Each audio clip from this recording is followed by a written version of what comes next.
나는 그날의 공기 냄새를 아직도 기억한다.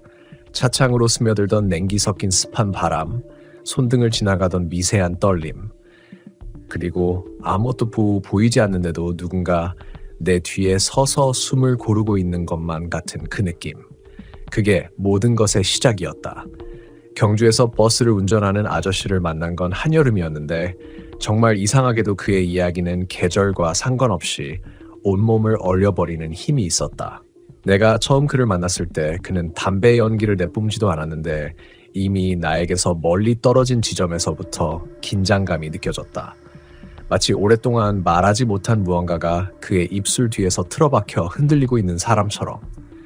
젊은 친구, 이건 그냥 흥미로 듣는 그런 얘기가 아니야. 그는 내 눈을 마주보지 않은 채 말했다. 이건 실제였어. 그리고 아직 끝난 게 아닌 것 같아. 그 말 한마디에 나는 등허리를, 아니 정확히는 척추 속에 숨어있는 어떤 얇고 긴 신경 한 줄이 움찔하고 일어나는 걸 느꼈다. 그리고 그는 조용히, 마치 누가 듣고라도 있는 것처럼 목소리를 낮췄다. 아직 그 여자를 생각하면 버스 안이 갑자기 차가워져. 그 순간 내가 앉아있던 의자의 등받이마저 식는 느낌이 들었다. 아무것도 일어나지 않았는데 주변의 온도만 먼저 변해버리는 순간 나는 이미 그 이야기에 빨려 들어가고 있었다. 아저씨의 말에 따르면 그는 경주 외곽에서 시내로 들어오는 막차 노선을 오래 운행해왔다고 했다. 마지막 배차는 밤 11시 40분. 대부분 시골 마을과 들판을 지나오기에 승객이 많아야 서너 명 정도라고 했다. 그런데 문제가 된 날, 그러니까 아저씨가 지금도 잠을 제대로 못 자게 만든 그 밤에는 희한하게도 승객이 한 명도 없었다. 완전히 텅 빈 버스, 불빛 하나 없는 시골길, 가끔씩 시야를 스쳐 지나가는 가로등과 길가의 논두렁, 그리고 어둠에 잠긴 낮은 집들. 아저씨는 그 밤을 떠올릴 때마다 이상한 표정을 지었다. 마치 잊고 싶지만 절대 잊히지 않는 사진을 다시 빨아 올려야 하는 사람처럼. 그날은 이상하게 조용했어. 그 말투에는 설명할 수 없는 피로와 체념 같은 게 스며 있었다. 심지어 귀가 먹먹하더라고. 뒤에서 누가 숨도 쉬지 않으니까. 승객이 없어서 편했겠다고 농담이라도 할까 했지만 그의 말투가 그것을 허락하지 않았다. 되려 그는 내 얼굴을 바라보며 조용히 말했다. 편하지 않았어. 전혀. 그때 나는 그의 말 속 어딘가에 묘하게 눌린 감정이 있다는 걸 느꼈다. 단순히 무서운 경험을 떠올려서 움츠러드는 사람이 아니라 무언가 아직 해결되지 않은 채 남아있는 사람의 감정. 아저씨는 그날 마지막 마을을 지나고 완전히 불 꺼진 농로를 달리고 있었다고 했다.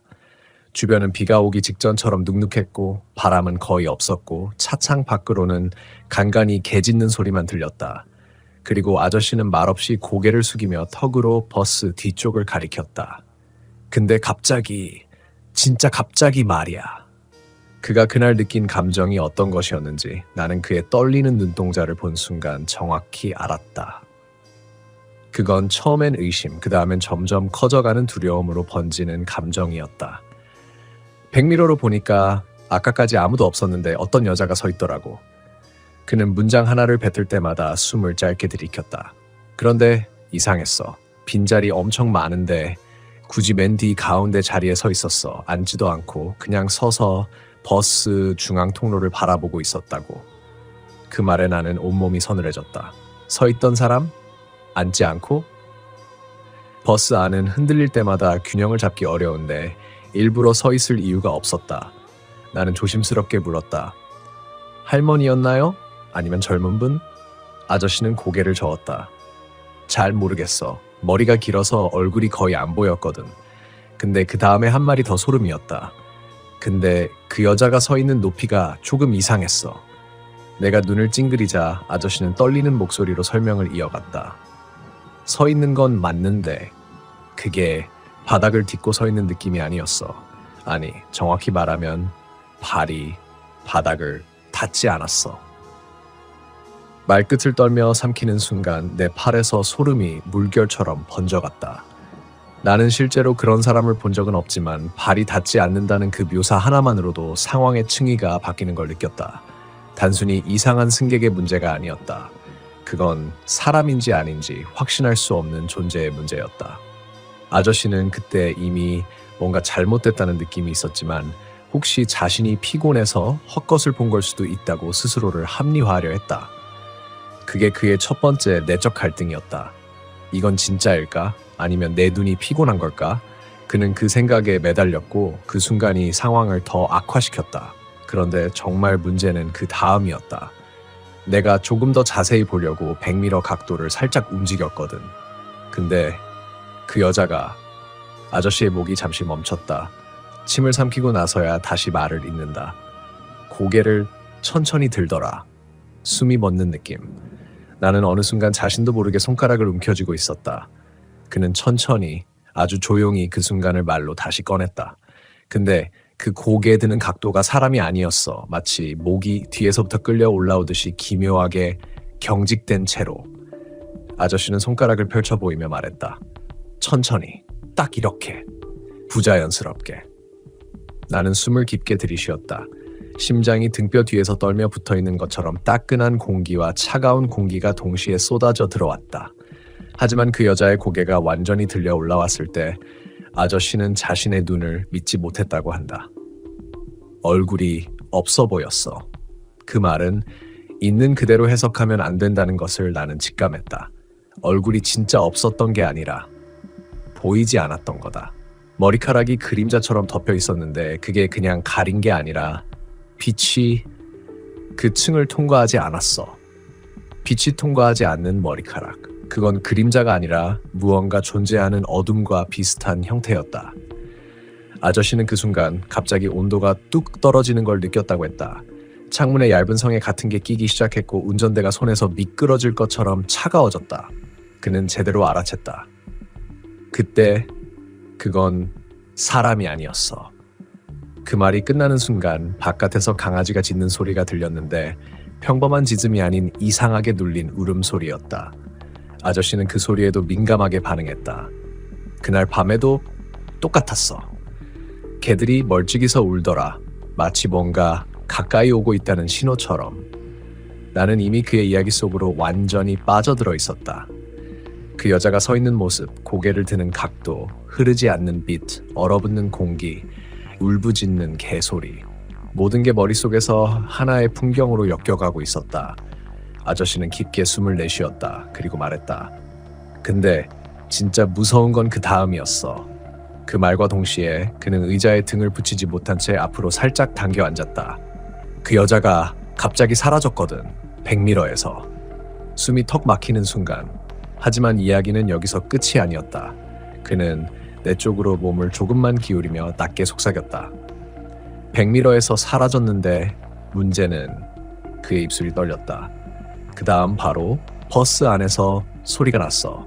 내 바로 뒤쪽에서. 그 말이 끝나는 순간 그의 눈 아래 검은 그림자 같은 어둠이 더 깊게 내려앉았다. 그리고 이야기는 여기서 다음 장면으로 직접 이어진다. 그 다음 바로 버스 안에서 소리가 났어. 내 바로 뒤쪽에서. 그 말을 듣는 순간 나는 뒷목이 서늘해졌다. 단순히 무서운 이야기를 들어서가 아니라 아저씨의 목소리 깊은 곳에서 진짜 공포가 묻어나왔기 때문이다. 오래전에 이미 지나간 일이지만 그는 여전히 그 순간에 갇혀있는 사람처럼 보였다. 그는 두 손으로 종이컵을 움켜쥐고 있었다. 힘이 너무 들어가 있어 컵이 찌그러질 듯 보였다. 처음엔 희미했어. 그는 고개를 숙였다. 그러다가 조금씩 더 선명해졌지. 나는 그가 말하는 소리가 어떤 종류였는지 묻기도 전에 아저씨가 먼저 말했다. 발소리였어. 버스 안에서 나는 발소리? 흔들리는 차 안에서 규칙적인 발걸음 소리? 그 자체가 이미 말이 안 됐다. 아저씨는 눈을 감은 채 손가락으로 무릎을 두드리며 당시의 소리를 그대로 흉내냈다. 툭툭툭. 그는 복도 끝에서 다가오는 그 소리를 다시 떠올리며 낮게 말했다. 그게 사람 발자국하고는 좀 달랐어. 가벼운 것도 아니고 무거운 것도 아니고 바닥에 닿는 느낌이 거의 없는 이상한 소리였지. 바닥에 닿지 않는 발. 아까 그 여자가 땅에 서 있는 것처럼 보였지만 실제로는 닿지 않았다고 했던 그 묘사가 떠올랐다. 그렇다면 그 발소리는 정말 걷는 소리가 맞았던 걸까? 아저씨는 잠시 말을 멈추었다. 말로 설명되지 않는 마치 기억을 떠올리는 것만으로도 다시 그 당시의 온도와 소리가 되살아나는 표정이었다. 그 소리가 통로의 맨 뒤에서 시작됐어. 근데 중요한 건 그는 손가락을 떨며 공중을 짚었다. 그 소리가 바닥에서 들린 게 아니었어. 내가 들은 건 높이가 이상하게 내 귀 바로 뒤에서 나는 것처럼 공중에서 들렸어. 나는 그 말을 듣는 순간 온몸에 차갑게 퍼지는 어떤 감각을 느꼈다. 공중에서 들리는 발소리라니 그건 더는 사람이라는 범주에 넣을 수 있는 존재가 아니었다. 근데 소리가 점점 가까워졌지. 아저씨는 양손을 벌려 오싹할 정도로 천천히 서로를 좁혀갔다. 통로맨 뒤에서 좌석 뒤쪽으로, 그리고 내 등 뒤. 그는 말을 끊었고 그의 숨이 가빠졌다. 딱 거기까지 왔어. 그 순간 나는 등짝에 어떤 현존감을 느꼈다. 마치 내 이야기인 것처럼, 내가 지금 그 버스 운전석에 앉아있는 것처럼. 아저씨는 운전석에 앉아있던 그 순간을 그대로 재현하듯 몸을 굳게 세웠다. 근데 뒤를 볼 수가 없었어. 그는 고개를 아주 조금만 돌려서 뒤쪽을 보는 시유를 했다가 다시 바로 정면으로 시선을 박았다. 100m에는 아무것도 없었고, 근데 소리는 바로 뒤에서 들렸거든. 그는 스스로를 억지로 다독이듯 말했다. 내가 겁이 많아서 그런 게 아니야. 그때는 진짜 돌아보면 안 된다는 느낌이 있었어. 나는 그의 말에 고개를 끄덕였다. 설명할 필요도 없이 이해됐다. 어떤 공포는 이성으로 판단하는 게 아니라 본능이 돌아보면 끝이다라고 경고하는 종류가 있다. 아저씨는 그때 실제로 한 손을 떼지 못하고 운전대를 잡고 있었다고 했다. 손바닥은 이미 차가워져서 감각도 없었고 엉덩이는 시트에 붙은 것처럼 움직이지 않았다. 하지만 그때 버스 안에서 또 무언가가 흔들렸어. 그는 주위를 살피며 낮은 목소리로 말했다. 가벼운 바람 같은 게 지나갔는데 그게 바람이 아니었어. 바람이면 앞에서 뒤로 혹은 옆으로 움직일 텐데. 그는 두 손을 주먹쥔 채 떨었다. 그 바람은 내 바로 위에서 지나갔어. 나는 숨을 멈춘 채 그의 말을 들었다. 공기감은 거짓말을 하지 않는다. 특히 그 미세한 움직임은 어떤 존재의 위치를 정확히 알려준다. 위. 그 여자는 아까 땅에 닿지 않은 채 서 있는 높이에 있었다. 그러고 나서 아저씨는 떨리는 목소리로 말했다. 바람이 지나간 그 방향에서 갑자기 여자의 숨소리가 들렸어. 숨소리. 그건 단순히 귀에 들리는 소리는 이 소리 이상의 의미였다. 누군가 아주 가까이에서 내 존재를 인식하며 내 숨과 섞어들이는 그런 감각. 아저씨는 그 소리를 흉내냈다. 하! 숨이 아니라 그건 한숨 같은 소리였다. 그리고 아저씨는 그 순간 처음으로 자신이 죽을 수도 있다는 생각을 했다고 말했다. 그 소리가 들리자마자 손끝이 얼어붙고 체온이 확 떨어지는 게 느껴졌어. 진짜 피가 빠져나가는 느낌이더라고. 그는 자신의 팔을 쓸며 말했다. 근데 그 숨소리가 곧바로 멈췄어. 왜냐면 그의 눈이 크게 뜨였다. 그 여자가 나한테 속삭였거든. 그 말을 듣고 나는 소름이 한 번에 치솟았다. 그게 어떤 말이었는지 상상만 해도 끔찍했다. 아저씨는 입술을 떨며 그 순간의 목소리를 떠올렸다. 그는 최대한 그때의 음색을 재현하려고 했지만 말끝이 떨려 완전히 따라할 수는 없었다. 낮게, 아주 낮게 귀 옆에서 이렇게 말하더라. 그는 고개를 살짝 돌려 내 귀 근처를 가리켰다. 왜? 나를 안 봐?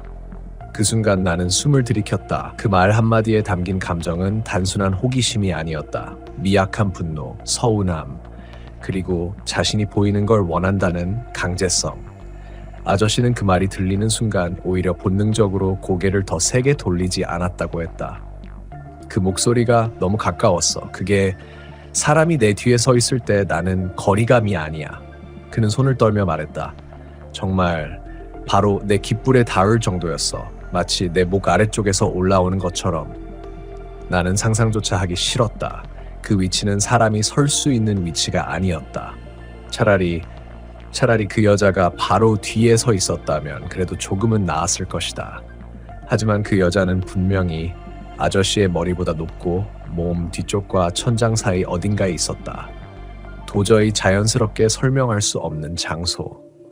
아저씨는 그 순간 이성을 잃지 않기 위해 할 수 있는 모든 걸 했다고 한다. 손이 떨려도 운전대를 놓지 않았고 시속 40km에서 30km까지 속도를 줄였다. 그리고 심장이 제멋대로 뛰는 소리를 억누르며 스스로에게 말했다. 보지 마. 절대 돌아보지 마. 보면 끝이다. 그런데 그 여자는 바로 그때 다시 속삭였다. 이번엔 더 가까이, 더 낮게. 나 여기 있는데. 아저씨는 그 말을 듣는 순간 등허리에 있는 모든 신경이 동시에 찢어지는 것 같았다고 말했다. 그 감각이 너무 강해서 그는 운전대를 꽉 움켜쥐다가 손가락이 하얗게 질릴 정도였다. 하지만 공포의 절정은 아직 아니었다. 아저씨는 숨을 삼키고 말했다. 그 다음 순간 천장에서 무언가가 떨어졌어. 그는 몸을 움찔하며 손으로 머리 위를 짚었다. 딱! 내 바로 뒤쪽에서. 천장에서 떨어진 무엇. 그 설명만으로도 끔찍했지만 더 끔찍한 건 그가 내게 말해준 다음 장면이었다. 그것이 떨어진 직후 운전석 바로 뒤에서 천천히 쿡쿡쿡 하고 무언가가 바닥을 긁기 시작했다. 금속도 플라스틱도 아닌 마치 긴 손톱이나 무언가 단단한 것으로. 아저씨는 손을 떨며 마지막 문장을 내뱉었다. 그리고 그 긁히는 소리와 함께 그 여자가 아주 천천히 내 바로 옆으로 내려오기 시작했어. 그 여자가 내 옆으로 내려오기 시작했다는 말이 떨어지자 나는 순간적으로 숨을 삼켰다.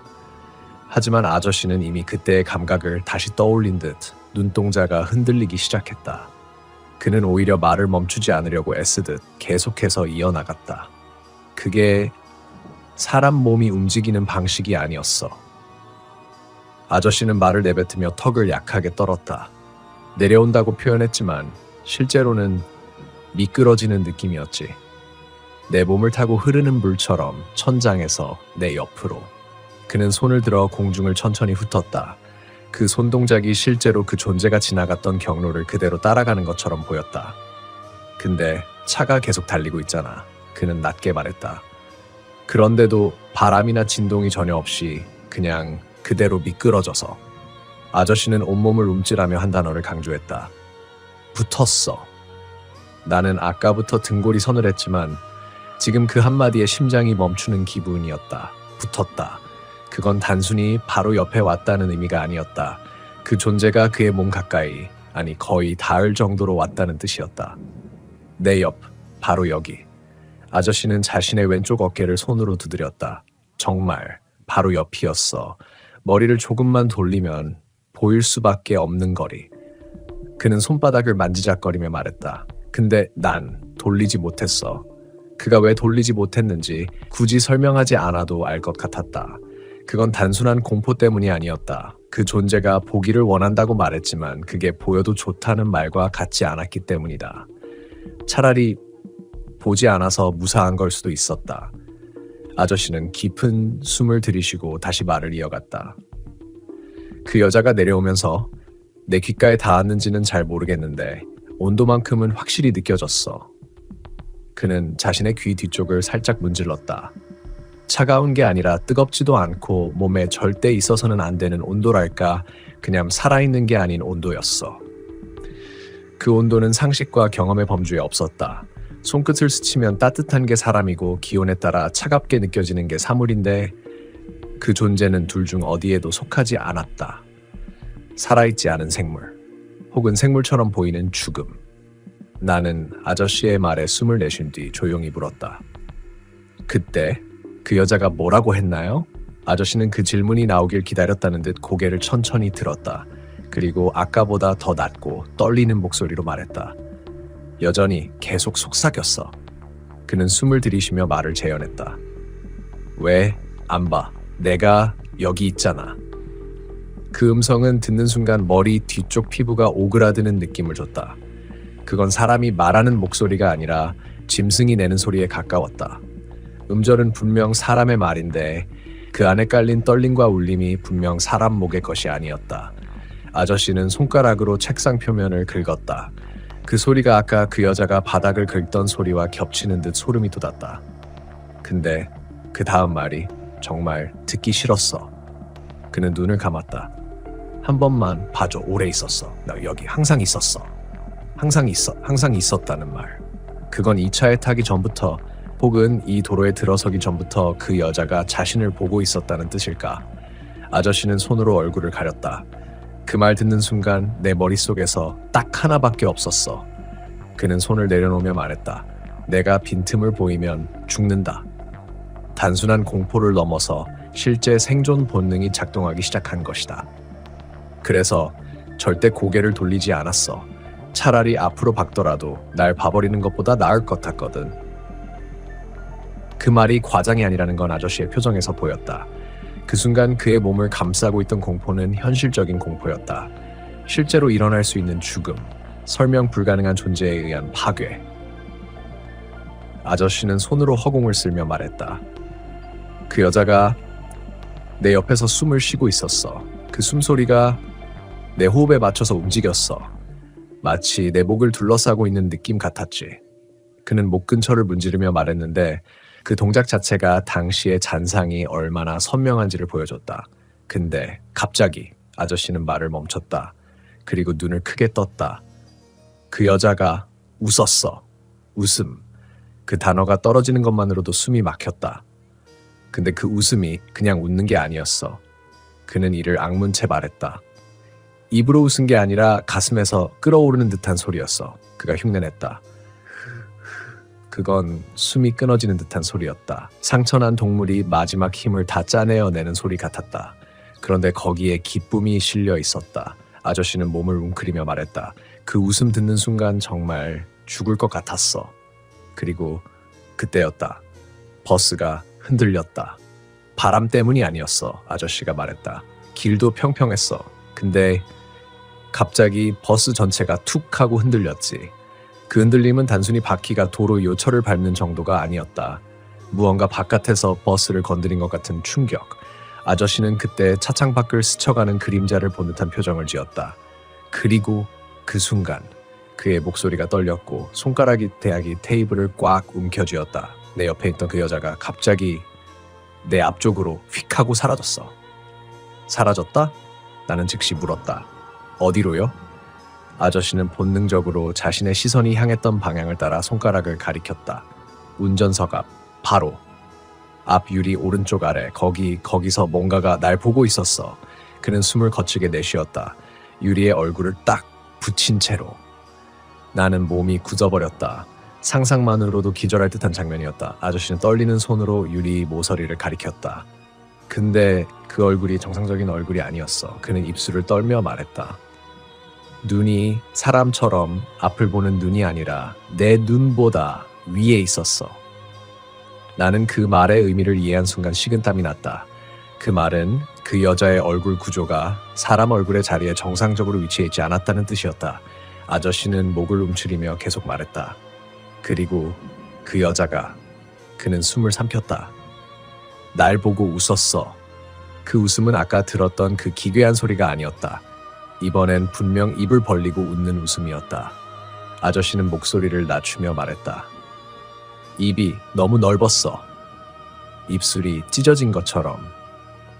나는 순간적인 전신 소름에 몸을 떨었다. 아저씨는 마지막 장면을 떠올리며 목소리를 낮게 가라앉혔다. 그 여자가 유리 밖에서 날 보면서 입을 크게 벌리고 혀를 천천히 내리더라. 그는 손으로 길게 내리는 동작을 재현했다. 혀가 턱까지 내려왔어. 아저씨는 그때야 비로소 고개를 돌려 나를 바라보았다. 그리고 말했다. 그 순간 나는 진짜로 죽는다고 생각했어. 그 말은 거짓이 아니었다. 그는 여전히 그때의 공포에 잠겨 있었고 숨소리마저 불안하게 흔들리고 있었다. 그 장면은 분명 끝이 아니다. 그 여자가 유리창에부터 나타난 이후 그 공포는 더 큰 형태로 바뀌었을 것이다. 아저씨는 조용히 말했다. 그리고 그 다음에 벌어진 일이 진짜 최악이었어. 진짜 최악이었어. 아저씨가 말문을 열자 나는 숨을 삼켰다. 그 말투에서 느껴지는 절박함은 단순한 공포 이상의 것이었다. 그는 지금도 그 기억 속에서 완전히 벗어나지 못한 듯했다. 그 다음 순간 그는 천천히 숨을 내쉬었다. 버스가 멈췄어. 순간 나는 머릿속에 정지된 영상이 떠올랐다. 달리는 차가 갑자기 이유 없이 멈춘 장면. 타이어의 마찰음조차 없는 정적 속에서 모든 것이 멈춘 느낌. 속도를 줄인 것도 아니었어. 브레이크를 밟은 것도 아니고 그냥 갑자기 멈춘 거야. 아저씨는 눈을 감고 손을 떨며 말했다. 그 순간 심장이 멎는 줄 알았어. 정적이 찾아온 버스 안에서 그는 뒷좌석을 바라보았다. 그러나 놀랍게도 아무것도 보이지 않았다. 아까 붙어있던 그 여자는 사라진 상태였다. 그런데 그가 입술을 깨물었다. 소리는 계속됐어. 발소리도 숨소리도 긁는 소리도 아니었다. 그냥 정적 속에서 들려오는 낮은 울림, 마치 무언가가 버스 내부 공기 자체를 흔드는 느낌이었다. 내 머릿속에서 그 울림이 계속 반복되더라고. 그는 손으로 머리를 감싸며 속삭였다. 왜 날 봐주지 않니? 그 소리가 계속해서 울렸어. 나는 이미 숨이 멎을 것 같았다. 아저씨가 겪은 것은 단순히 시각적 공포가 아니었다. 그 존재는 청각, 촉각, 심리적 압박까지 모든 감각을 동시에 자극하고 있었다. 그때 아저씨는 본능적으로 주변을 살폈다. 뒤를 돌아볼 수 없으니 그는 손끝으로 좌석 등받이를 더듬으며 존재의 위치를 확인하려 했다. 하지만 손이 닿는 곳엔 아무것도 없었다. 근데 이상하게도 그는 숨을 고르며 말했다. 버스의 느낌 자체가 변했어. 그 표현은 단순히 차가 흔들렸다는 의미가 아니었다. 차 안 공기 자체가 무겁게 눌리고 냄새조차 변한 것 같았다는 것이다. 기름 냄새, 오래된 시트 냄새, 그리고 아스팔트 냄새, 그 모든 것이 뒤섞여 아예 새로운 공포 냄새가 되어버린 것처럼. 그때 나는 직감했어. 아저씨는 눈을 크게 뜨며 말했다. 이건 단순한 귀신이 아니야. 단순한 귀신이라면 이미 경험한 사람들의 이야기에서 흔히 듣는 것처럼 눈에 보이거나 손이 닿거나 갑자기 사라지는 정도일 것이다. 하지만 지금 그 앞에 있는 존재는 그 모든 경계를 넘어 물리적 세계 자체를 조종하는 느낌이었다. 그 순간 그는 다시 한번 운전대를 꼭 잡았다. 손가락 끝이 하얗게 질릴 정도였다. 그러나 이번에는 한 가지 생각이 머릿속을 가득 채웠다. 버스에서 내릴 수밖에 없다. 그는 조심스럽게 천천히 속도를 줄이면서 다음 정류장을 향해 조향했다. 하지만 무언가 이상했다. 정류장이 다가오지 않았어.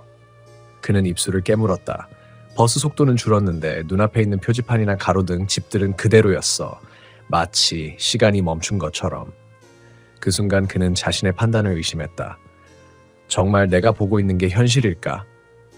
그 의심이 스스로를 더욱 공포 속으로 몰아넣었다. 아저씨는 가슴을 쓸어내리며 말했다. 그때 내 앞 유리에 무언가가 나타났어. 그건 눈앞 유리 바로 위 운전석 시야에 걸쳐 있었다. 그 여자의 얼굴은 이전과 달랐다. 눈이 제대로 보이기 시작했어. 이번엔 눈동자가 내 시선을 직접 붙잡았어. 아저씨는 손으로 자신의 눈을 가리켰다. 정신을 잃기 직전까지도 그 눈이 나를 놓아주지 않았어. 그 순간 그는 말 그대로 마비 상태였다. 운전대를 잡고 있으면서도 몸 전체가 얼어붙은 느낌이었다. 그 눈이 나를 따라 움직였어. 내가 고개를 살짝만 돌려도 그 눈이 그대로 따라오더라고. 그는 숨을 크게 들이쉬며 떨리는 목소리로 덧붙였다. 사람이 아니야. 사람 눈이 아니야. 나는 이미 숨을 제대로 쉴 수 없었다. 그 말의 의미가 너무 현실적이었기 때문이다. 인간의 눈은 움직임을 제한받지만 그 존재의 눈은 자유자재로 현실을 넘나들고 있었다. 그 순간 아저씨는 스스로에게 외쳤다. 정신 차려야 한다. 그는 본능적으로 조치를 취하기 시작했다. 좌석 위에 조명 스위치를 켜고 라디오를 켜고 모든 시각적, 청각적 자극을 최대한 만들어 존재를 분산시키려 했다. 그러나 모든 것은 소용없었다. 라디오 소리에도 차 안 불빛에도 그녀는 전혀 흔들리지 않았어. 아저씨는 손을 머리 위로 올리며 말했다. 그냥 존재 자체가 압박이었어. 그리고 그때였다. 갑자기 문이 열렸어. 버스는 시속 20km로 달리고 있었고 정류장은 몇 미터도 남지 않은 상태였다. 문이 열렸다는 건 그녀가 혹은 다른 무엇이 자연스럽게 버스를 통과했다는 의미였다. 바람이 불지 않았는데도 문이 열린 거야. 그는 손을 떨며 말했다. 그리고 그 순간 버스 안 온도가 확 떨어졌어. 차가운 공기가 얼굴과 팔을 스치며 아저씨는 온몸이 얼어붙는 듯한 느낌을 받았다. 그 문이 열리고 그 여자가 내 앞쪽으로 다가왔어. 그는 숨을 고르며 말했다. 그리고 내 시야 안으로 완전히 들어왔어. 나는 그 말을 듣는 순간 숨이 막혔다. 이제 남은 건 아저씨와 그 존재가 마주친 최후의 순간뿐이었다. 아저씨는 마지막으로 손을 움켜쥐고 말했다. 그때 나는 단 하나만 생각했어. 이 상황에서 살아남으려면 무조건 눈을 마주치지 않아야 한다. 그 말에 나는 내 가슴이 쿵 내려앉는 것을 느꼈다. 그리고 그는 속삭였다. 그 여자가 그 순간 웃었어. 나를 보며 입술 찢어진 웃음으로. 그리고 천천히 사라졌지. 아저씨는 깊게 숨을 내쉬며 손으로 차갑게 식은 얼굴을 문질렀다. 그는 여전히 그 밤의 공포 속에서 빠져나오지 못하고 있었다. 그 후로 난 그 길을 다시 운전하지 않았어. 같은 시간대, 같은 도로, 절대. 나는 숨을 고르며 고개를 끄덕였다. 그 말을 들으니 아저씨가 경험한 공포가 단순한 이야기나 허상이 아님을 깨달았다. 그리고 그 여자는 그는 마지막으로 말했다. 버스 안에서 완전히 사라졌지만 내 마음속에는 아직도 살아있어. 나는 그 말 속에서 단순한 공포 이상의 것을 느꼈다. 그것은 인간이 감당할 수 있는 범위를 넘어선 살아있는 기억이자 영원히 사라지지 않는 존재였다. 그 사건 이후 아저씨의 일상은 달라졌다. 처음 몇 주간 그는 밤마다 눈을 뜨면 심장이 미친 듯이 뛰었고 사소한 소리에도 몸이 굳었다. 가까이 있는 사람의 발소리조차 그때 들었던 공중에서 나는 발소리를 떠올리게 했다. 사람들은 말해요. 아저씨는 내게 말하며 손을 떨었다. 그냥 귀신이었겠지라고. 하지만 그건 그냥 이야기로 치부할 수 있는 수준이 아니었어. 그는 매번 버스를 볼 때마다 그 길과 그 시간대를 피할 수밖에 없었다. 같은 길을 반복적으로 운전하는 직업에서 특정 구간을 피한다는 건 거의 불가능에 가까웠다. 그럼에도 그는 그렇게 했다. 처음엔 내가 미친 줄 알았어. 아저씨는 눈을 깜빡이며 말했다. 길이 끝도 없이 반복되는 느낌, 버스 속 공기는 차갑게 식고 뒤에서 속삭이는 소리, 그 존재가 내 옆에서 숨 쉬는 느낌. 그걸 계속해서 경험했거든. 그가 말하는 경험은 단순히 시각적 공포만이 아니었다. 그건 공간 전체를 통제당하는 심리적 압박이었다. 발길 하나, 숨 한 번, 심지어 마음속 생각까지도 그 존재가 감지하고 있는 듯한, 누군가의 감시 아래에 있는 듯한 공포. 아저씨는 그때를 회상하며 손가락으로 차 안 공간을 그리듯 휘저었다. 내가 운전대를 잡고 있어도 그 존재는 내 통제 밖에 있었어. 내 마음을 읽는 것 같았거든. 그는 잠시 숨을 고르고 시선을 바닥에 두었다. 그리고 말했다. 그 존재가 나를 따라오는 것만큼 내 안의 두려움도 점점 커졌어. 처음엔 놀라고, 그 다음엔 겁나고, 결국엔 의심하게 됐지. 누구를? 그 존재를? 아니면 자기 자신을? 나는 묻지 않아도 그의 표정에서 답을 읽을 수 있었다. 자신조차 믿지 못하는 순간 공포는 극대화된다. 그래서 아저씨는 말을 끊고 손으로 얼굴을 감쌌다. 다시 그 길을 몰지 않았어. 같은 시간, 같은 장소, 같은 조건, 절대. 그 선택은 직업적으로 큰 손해였지만 그에게는 살아남기 위한 최소한의 방어였다. 그는 그 길을 피해 다니며 자연스레 그 기억과 그 존재와의 거리를 확보했다. 하지만 그는 그 기억을 완전히 잊지 못했다. 심지어는 꿈에서도 나타났다. 차 안에 혼자 있을 때 뒤에서 느껴지는 차가운 숨결과 귓가에서 속삭이는 소리가 계속 재현됐다. 꿈에서조차 그 존재가 날 놓아주지 않았어. 그는 손끝으로 머리를 문지르며 말했다. 그때 깨달았지. 공포는 단순히 현실의 사건이 아니라 내 안의 기억 속에서도 살아있다는 걸. 그때 나는 한 가지 질문을 던졌다. 그럼 지금도 그 공포를 느끼나요? 아저씨는 눈을 크게 뜨고 숨을 깊게 들이쉬었다. 느껴. 여전히 그 길을 운전할 때마다 심장이 빨리 뛰고 손이 떨려. 눈앞에 아무도 없어도 그 존재가 옆에 있을 것 같아. 그 공포는 현실에서 완전히 사라지지 않았다. 그가 배운 것은 회피하는 방법이었지만 완전히 자유로워진 건 아니었다. 그 존재는 아마도 그의 심리 속에서 계속 살아있었다. 하지만 그 사건 이후 나는 한 가지를 깨달았어. 그는 손을 무릎 위에 얹고 천천히 말했다. 공포는 피해가는 것만으로는 끝나지 않아. 직면하지 않으면 그 기억과 존재가 계속 내 안에서 자라날 뿐이야. 나는 그의 말에 고개를 끄덕였다.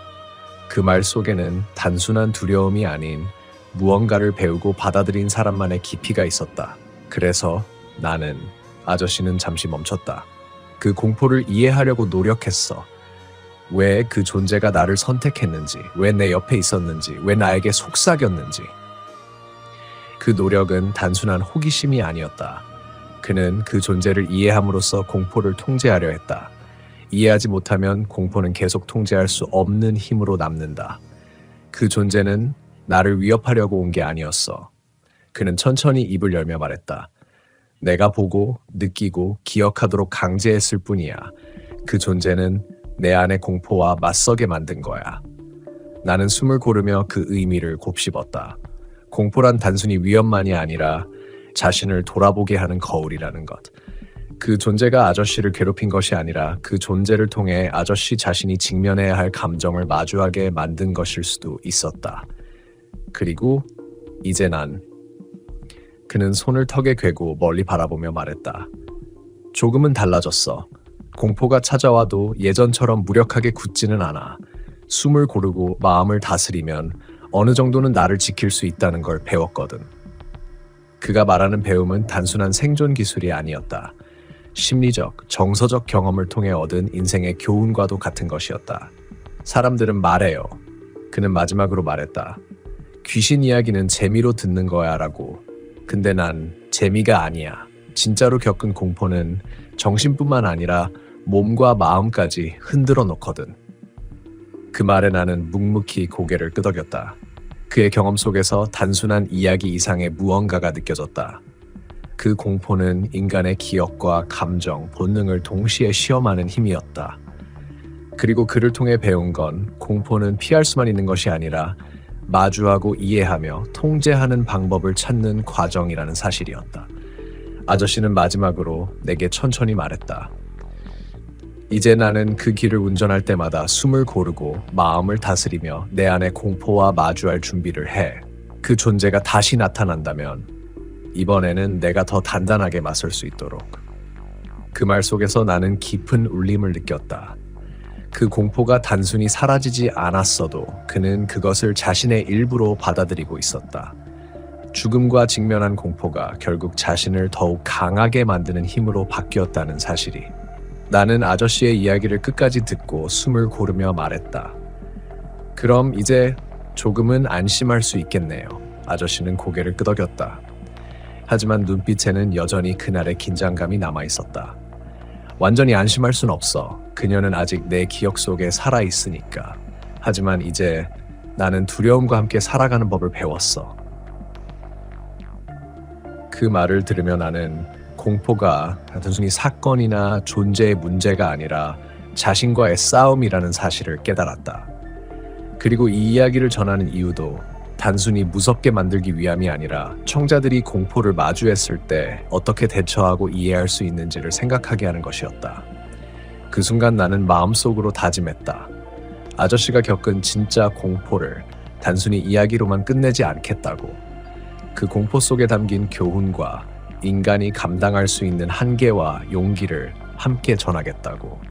아저씨의 손이 내 손을 스치며 잘 들어줘서 고맙다라는 표정을 지었다. 나는 묵묵히 고개를 끄덕였다. 그의 이야기는 끝났지만 그 공포와 교훈은 오랫동안 내 마음속에서 울려 퍼질 것이었다. 그리고 나는 속으로 말했다. 공포는 단순한 겁이 아니라 자신을 마주하고 이해하고 그 안에서 살아남는 방법을 가르쳐주는 존재라는 것을. 아저씨는 깊게 숨을 들이쉬고 마지막으로 눈을 감았다. 그 순간 나는 그의 마음속에서 아직 흔들리는 감정의 잔해를 느낄 수 있었다. 그는 이미 공포를 겪었지만 여전히 그것을 완전히 떨쳐내지 못한 상태였다. 그렇지만 동시에 그는 그 공포와 공존하는 법을 배우고 있었다. 그날 이후 그는 천천히 말을 이어갔다. 나는 혼자가 아니라고 느꼈어. 정확히 말하면 무언가가 나를 지켜보고 있다는 느낌. 그 공포가 나를 지배하진 못하지만 내 선택과 판단을 항상 시험하고 있지. 나는 조용히 그의 말을 들었다. 그 존재가 실제로 위협이 되었든 심리적 흔적만 남겼든 그 경험은 인간이 감당할 수 있는 한계를 넘어선 공포의 체험임이 분명했다. 하지만 그 경험 덕분에 그는 작은 미소를 지었다. 내가 배운 게 있어. 공포를 단순히 피해가는 것만으로는 안 된다는 거야. 정면으로 마주하고 이해하고 통제하려고 노력해야 한다는 것. 나는 고개를 끄덕였다. 그 말 속에는 단순한 경고가 아니라 실제 체험을 통해 얻은 생존의 지혜가 담겨 있었다. 그 이후로 그는 눈을 가늘게 뜨며 계속했다. 나는 운전할 때 주변 환경을 더 세심하게 살펴 자연스러운 소리와 이상한 소리를 구분하려고 노력하고 차 안의 공기를 느끼며 이상 신호를 감지하려 해. 그 경험이 내 몸과 감각을 단련시켰거든. 그는 손을 테이블 위에 올리고 잠시 멈췄다. 그리고 낮은 목소리로 덧붙였다. 사람들은 귀신 이야기를 단순한 이야기로 치부하지만 실제 경험한 사람은 달라. 공포는 단순한 공포가 아니고 자신을 마주하는 거울이며 자신을 성장시키는 힘이 될 수도 있어. 나는 아저씨의 말에 감정을 느끼며 고개를 끄덕였다. 그의 체험은 단순한 공포를 넘어 심리적, 정서적, 인간 존재의 한계를 시험하는 것이었다. 그날 이후 아저씨는 손을 무릎 위에 올리며 마지막 말을 이어갔다. 내가 깨달은 것은 공포는 피한다고 사라지지 않아. 오히려 기억 속에서 더 깊이 뿌리 내릴 뿐이야. 중요한 건 공포를 이해하고 마주하고 그 안에서 살아남는 방법을 배우는 거야. 그의 말은 단순한 경험담이 아니라 청자에게 전하는 중대한 메시지였다. 공포는 현실적 경험이자 심리적 시험이며 그 안에서 자신을 지키고 성장하는 법을 배우는 과정이다. 나는 잠시 침묵했다. 그가 이야기한 순간마다 나는 아저씨와 함께 그 버스를 타고 그 존재와 마주하며 숨죽이고 공포를 견뎌야 했다. 그리고 이제 이해했다. 이 이야기는 단순한 귀신 이야기가 아니라 인간이 직면할 수 있는 극한 공포와 그 공포 속에서 얻는 생존과 성찰의 기록이었다. 아저씨는 마지막으로 미소를 지었다. 이제는 그는 목소리를 낮추며 말했다. 그 경험이 내 일부가 되었어. 공포가 내 삶을 지배하지 않도록 나는 그걸 받아들이고 이해하며 내가 선택한 길을 살아가는 법을 배웠어. 그 순간 나는 깨달았다. 공포는 단순한 공포가 아니다. 그것은 우리 자신을 시험하고 우리의 내면과 마주하게 하는 힘이며 때로는 성장과 깨달음을 가져다주는 존재다. 아저씨는 마지막으로 숨을 고르며 말했다. 그리고 이 이야기를 전하는 이유는 하나야. 누군가가 이런 공포를 겪게 된다면 그저 피하거나 무시하지 말고 자신의 감정을 이해하고 그 안에서 살아남을 방법을 찾으라는 것. 나는 그의 눈을 바라보았다. 그 안에는 공포를 넘어선 단단함과 지혜가 있었다. 단순히 살아남은 사람이 아니라 공포를 통해 자신을 이해하고 성장한 사람이었다. 그 이야기를 듣는 지금 나 역시 그 경험 속으로 들어간 듯한 느낌이 들었다. 심장이 뛰고 숨이 가빠오지만 동시에 그 공포가 단순한 공포로 끝나지 않는다는 사실을 깨달았다. 그 안에는 인간이 마주해야 할 진실과 그 공포 속에서 배우는 생존과 성찰이 담겨 있었다. 아저씨의 마지막 말이 내 마음속에 울렸다. 공포는 피할 수 없지만 그 안에서 자신을 지키고 이해하고 성장할 수 있어. 그게 내가 배운 유일한 진실이야. 나는 고개를 숙이며 마음속으로 다짐했다. 그 공포와 기억을 단순한 이야기로 넘기지 않고 그 안에 담긴 교훈과 감정을 사람들에게 그대로 전달해야 한다고. 그리고 나는 속으로 말했다. 공포는 단순히 두려움이 아니다. 그 안에서 우리는 자신을 발견하고 스스로를 단단하게 만드는 힘을 배운다. 아저씨는 그 말을 마친 뒤 긴 숨을 내쉬며 차분히 눈을 감았다. 그의 이야기는 끝났지만 그 공포와 교훈은 오래도록 내 마음속에서 울려 퍼질 것이었다. 나는 그의 경험을 기록하며 마음속으로 결심했다. 이 이야기를 듣는 모든 사람에게 단순히 무섭다고 느끼는 경험 이상의 것을 전달해야 한다고. 공포는 현실이고 그 안에서 배우고 성장할 기회를 제공하는 살아있는 교훈이라는 것을. 그리고 나는 마지막으로 아저씨의 얼굴을 바라보았다. 그 눈빛 속에는 공포와 싸운 흔적과 그 공포를 이해하고 받아들인 지혜가 함께 담겨 있었다. 나는 속으로 다짐했다. 이 이야기를 듣는 사람들도 자신 안의 공포와 마주하고 그 안에서 살아남는 법을 배울 수 있도록. 나는 아직도 그날 이후로 엘리베이터를 타면 자동으로 숨을 참는다. 버튼 위에 비치는 내 얼굴이 늘 내 것이 아닐까봐. 내 이름은 이도현. 광주광역시 북구의 오래된 아파트 단지에서 혼자 산다. 이곳은 1990년대 초반에 지어진 15층짜리 아파트인데 회사와 가까워서 그리고 무엇보다 월세가 싸서 선택했다. 처음 이사 왔을 땐 그 낡은 구조조차도 이상하게 정겹게 느껴졌다. 벽지는 누렇게 변색되어 있었고 화장실은 오래된 세면대에서 녹물이 조금씩 스며 나왔지만 그래도 혼자 살기엔 딱 좋다 싶었다. 그런데 이상한 건 첫날 밤부터였다. 밤 11시쯤 짐을 대충 풀고 앉아 컵라면을 먹고 있는데 천장에서 툭툭 하는 소리가 났다. 물 떨어지는 소리 같았는데 주방 쪽에서도 비슷한 소리가 났다. 위층 수도가 새나 하고 고개를 들어봤지만 그때 문득 천장 한가운데 검은 얼룩 같은 게 있는 걸 봤다. 형태를 정확히 알 수는 없었지만 사람 손바닥만 한 크기의 얼룩이 마치 젖은 머리카락이 흘러내리듯 아래로 번지고 있었다. 손으로 만져보니 차갑고 끈적했다. 물이 아니라 약간 점액 같은 느낌이었다. 그날은 피곤해서 그냥 대수롭지 않게 넘겼다. 그런데 다음날 아침 출근하려고 현관문을 여는 순간 문 앞 바닥에 물자국 같은 발자국이 찍혀 있었다. 맨발, 작은 사이즈, 한두 개가 아니라 현관 안쪽까지 이어져 있었다. 문득 등골이 싸늘해졌다. 내가 어제 신발을 벗은 곳과 완전히 다른 방향이었다. 그 발자국들은 화장실 문 앞에서 멈췄다. 나는 그때 처음으로 이 집이 뭔가 이상하다는 걸 느꼈다. 하지만 이사를 막 온 사람이라 그럴 수도 있지 싶었다. 혼자 사는 데서 오는 착각, 불안감, 그런 거겠지 하고. 그날 밤 잠이 안 와서 창문을 열고 바깥을 내다봤다. 내가 사는 건물 맞은편에는 똑같은 구조의 아파트가 있었다. 가로등 불빛에 비친 창문들 사이로 한 집 불이 꺼져 있었다. 그런데 바로 맞은편 1502호. 누런 형광등 아래 어떤 여자의 얼굴이 창문에 붙어 있었다. 긴 머리, 정면을 똑바로 보고 있었다. 그런데 이상한 건 내가 그 시선을 피할 때마다 그 얼굴도 약간씩 움직이고 있었다. 마치 내가 보는 걸 알고 따라오는 듯 했다. 나는 너무 무서워서 커튼을 닫았다. 그리고 침대에 누워서 그 창문 방향을 등지고 자려 했다. 그런데 자려고 눈을 감은 지 얼마 안 되어 누군가 창문을 두드렸다. 톡톡톡. 내 방 창문은 15층이다. 누가 거기서 두드릴 수 있겠는가? 바람인가 싶어 이불 속에서 귀를 막았다. 그런데 두드림은 점점 빨라지고 세졌다. 톡톡톡 톡톡. 심장이 미친 듯이 뛰었다. 나는 결국 핸드폰을 들고 불을 켰다. 그 순간 창문 위쪽에서 축축한 손자국이 천천히 흘러내리고 있었다. 길고 가느다란 손가락 모양 물기가 흘러내리는 자국. 나는 벌떡 일어나 창문을 열었다.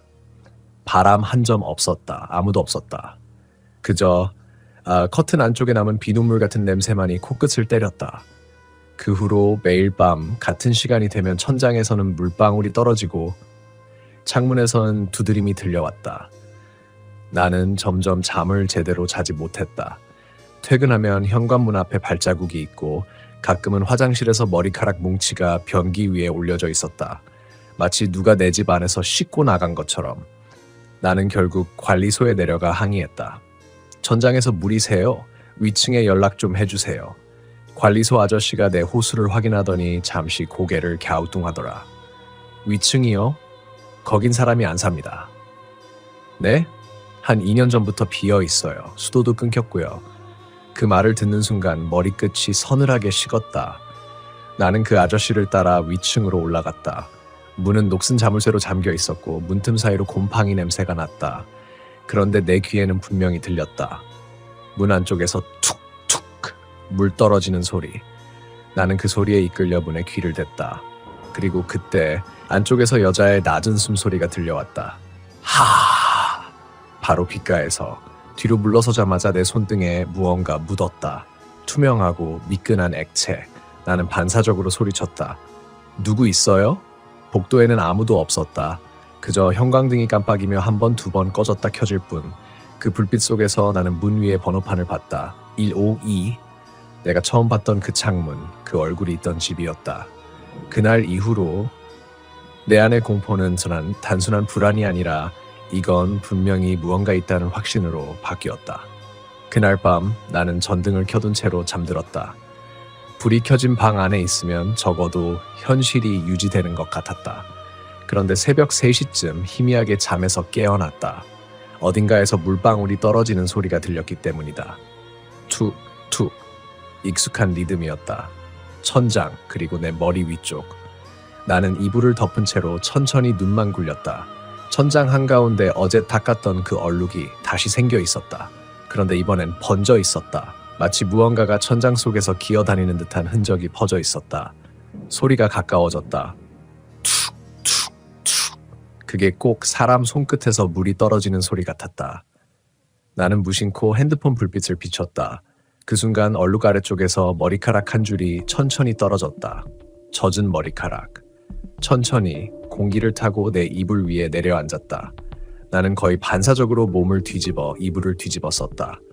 온몸이 떨렸지만 움직이면 더 안 된다는 직감이 들었다. 그때였다. 천장 위에서 아주 분명한 발자국 소리가 들렸다. 뚝! 뚝! 규칙적인 리듬, 마치 맨발로 젖은 바닥을 걷는 소리. 위층이 비어있다는 사실이 떠올랐다. 그렇다면 지금 저 위에 있는 건... 나는 도저히 더 버틸 수가 없어서 거실로 도망쳤다. 전등 불빛 아래 탁자 위에 핸드폰을 던져두고 무작정 관리실 번호를 눌렀다. 관리소입니다. 저 위층에 사람이 있는 것 같아요. 분명 비어있다고 하셨잖아요. 근데 지금 위에서 소리가... 그럴 리가요. 거긴 출입금지입니다. 예전에 사건이 있었거든요. 사건이요? 거기 살던 여자가 아기랑 같이 목욕하다가 사고로 죽었어요. 그 말이 끝나자마자 내 등줄기를 따라 식은땀이 흘렀다. 관리소 직원의 목소리는 점점 멀어졌다. 그 뒤로는 물 새는 소리 난다고 몇 번 민원이 들어오긴 했는데 수도관도 다 교체했어요. 이상하게 그 소리 윗집에서만 난대요. 그리고요? 그 소리 들은 사람들 다 몇 달 안 돼서 이사 갔어요. 통화가 끝나고도 한동안 나는 아무 말도 못했다. 핸드폰을 쥔 손에서 땀이 뚝뚝 흘렀다. 아직도 머릿속에는 그 한 문장이 메아리 쳤다. 아기랑 같이 목욕하다가. 그 순간 욕실 쪽에서 철컥 수도 밸브가 돌아가는 소리가 들렸다. 나는 천천히 고개를 돌렸다. 욕실 문 밑으로 희미한 불빛이 새어나왔다. 불을 켜둔 적이 없었다. 조심스럽게 다가가 문 손잡이에 손을 얹었다. 손잡이가 차갑게 젖어 있었다. 그리고 안에서 물 흐르는 소리. 샤워기가 켜져 있었다. 심장이 미친 듯이 뛰었다. 누구야? 문을 벌컥 열자 욕실 안은 비어 있었다. 하지만 물이 틀어진 채로 천천히 흘러내리고 있었다. 바닥에는 머리카락이 엉켜 있었고 세면대 위 거울에는 김이 서려 있었다. 그리고 그 김 위에 손가락으로 쓴 글씨가 있었다. 물 좀 꺼줘요. 나는 그대로 얼어붙었다. 심장이 바닥까지 가라앉는 기분이었다. 샤워기를 끄자 욕실 안의 공기가 갑자기 식어버렸다. 입김이 하얗게 나올 정도로. 거울 속의 내 얼굴은 참백했고 눈 밑엔 검은 그림자가 져 있었다. 그런데 거울 안쪽에서 내 뒤에 다른 사람의 실루엣이 비쳤다.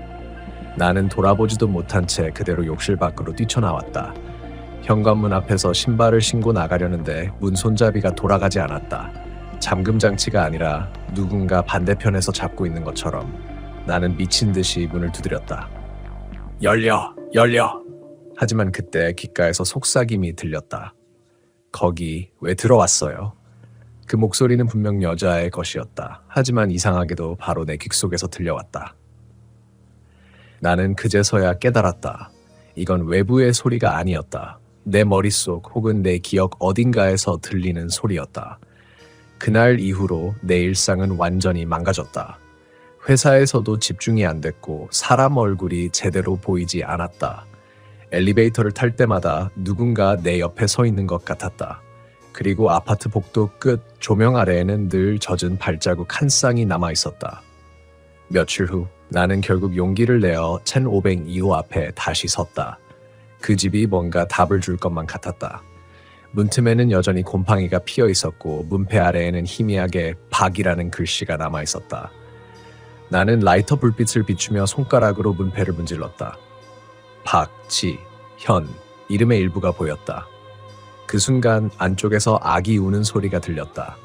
너무 명확해서 착각이라고는 할 수 없었다. 나는 숨을 멈추고 문에 귀를 댔다. 응애, 응애. 그리고 그 뒤를 잇는 낮고 젖은 목소리. 조용히 해, 엄마가 씻기고 있잖아. 나는 등골이 완전히 굳었다. 소리가 점점 커졌다. 물소리와 함께 아기의 울음, 여자의 중얼거림이 겹쳐지며 문이 살짝 흔들리기 시작했다. 그만해요. 입 밖으로 새어나온 내 목소리가 덜덜 떨렸다. 그런데 바로 그때 문틈 사이로 손가락 하나가 미끄러져 나왔다. 물에 젖은 시퍼런 손가락, 그 손톱 밑에는 흰 살점이 비쳐 있었다. 나는 비명을 지르며 뒤로 넘어졌다. 라이터가 떨어져 불빛이 꺼졌고 복도는 순식간에 어둠으로 잠겼다. 그 어둠 속에서 나는 확실히 봤다. 문 아래 틈으로 물 한 줄기가 천천히 흘러나오는 걸. 그리고 그 물 위로 아기의 울음이 울려 퍼졌다. 그날 이후로 나는 도무지 이곳에서 평범하게 지낼 수가 없었다.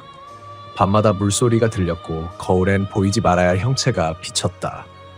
하지만 정작 가장 견딜 수 없었던 건 낯선 기억들이 머릿속에 흘러들어오는 느낌이었다. 마치 이 아파트의 과거가 내 기억 속으로 스며드는 것처럼. 출근길에 엘리베이터를 탔을 때였다. 11층에서 문이 열리더니 아무도 타지 않았는데 엘리베이터가 스스로 닫히지 않았다. 닫힌 버튼을 눌러도 반응이 없었다. 그때 내 등 뒤 어딘가에서 희미한 스키 섞인 숨소리가 들렸다. 하! 하! 나는 기계처럼 고개를 돌렸다. 거기엔 아무도 없었다. 하지만 바닥에는 젖은 발자국 하나가 또렷이 찍혀 있었다. 그 발자국이 내 쪽으로 한 걸음 한 걸음 다가오는 걸 본 순간 엘리베이터 문이 쾅 닫혔다. 그날 나는 회사를 조퇴했다. 그리고 근처 주민센터를 찾아갔다. 1502호에 살았다는 박지연이라는 이름이 머릿속에서 계속 맴돌았다. 무언가를 알아야 했다. 이대로는 내 정신이 먼저 무너질 것 같았다. 직원은 오래된 서류철을 꺼내며 말했다. 박지연 씨요? 여기도 기록이 남아있네요. 2018년 7월에 사망 신고가 접수됐어요. 사망 원인이요? 직원은 서류를 들여다보며 목소리를 낮췄다. 익사입니다. 익사요? 근데 집 안에서요? 그는 잠시 내 눈치를 보더니 덧붙였다. 아기랑 함께요. 욕조 안에서. 그 순간 서류 위로 떨어진 형광등 불빛이 깜박였다. 익숙한 냄새가 코를 찔렀다. 비눗물과 썩은 물이 뒤섞인 듯한 냄새. 나는 무심코 손목을 코에 가져갔다. 분명 씻고 나왔는데 손끝에서 그 냄새가 났다. 마치 누군가 내 손을 잡았던 흔적처럼. 그날 밤 나는 더 이상 잠을 잘 수 없었다. 머릿속에서 아기 울음소리가 계속 맴돌았다. 응애, 응애. 처음엔 환청이라 생각했지만 그 울음이 점점 가까워졌다. 그리고 내 방 바닥 아래, 즉 아래층 천장 쪽에서 물소리가 들려왔다. 툭, 툭. 분명히 나는 14층이다. 그럼 그 아래층, 13층. 혹시 그 밑에도 무언가 남아있는 걸까? 다음날 나는 13층으로 내려갔다. 1502호 바로 아래 1402호 문 앞. 문은 낡았지만 누군가 살고 있는 듯했다. 벨을 누르자 안에서 TV 소리가 꺼졌다. 그리고 문이 살짝 열리며 주름진 얼굴에 할머니가 내다봤다. 누구요? 아, 위층 사는 사람인데요. 혹시 천장에서 물 떨어지는 소리 들리시나요? 할머니는 잠시 나를 바라보다가 낮은 목소리로 물었다. 위층이요? 그 집에 아직도 사람이 살아? 순간 말문이 막혔다. 네, 저요. 저는 403호 503호에? 아니, 저 502호 말이야. 아, 거긴 비어있다고 들었는데요. 할머니는 고개를 천천히 저었다. 그 집 비어있지 않아. 밤마다 그 여자 목소리가 들려. 나는 등골이 서늘해졌다. 그 여자요? 응. 애 씻기면서 노래 부르던 여자. 밤마다 물소리랑 같이 들려.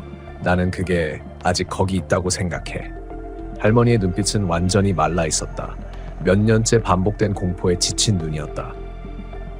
그녀는 문을 닫기 전 마지막으로 이렇게 말했다. 아가씨는 물을 싫어했대. 근데 엄마가 자꾸 씻기려고 해서 결국 같이 들어갔대. 욕조 물이 넘쳐서 복도까지 흘렀다더라.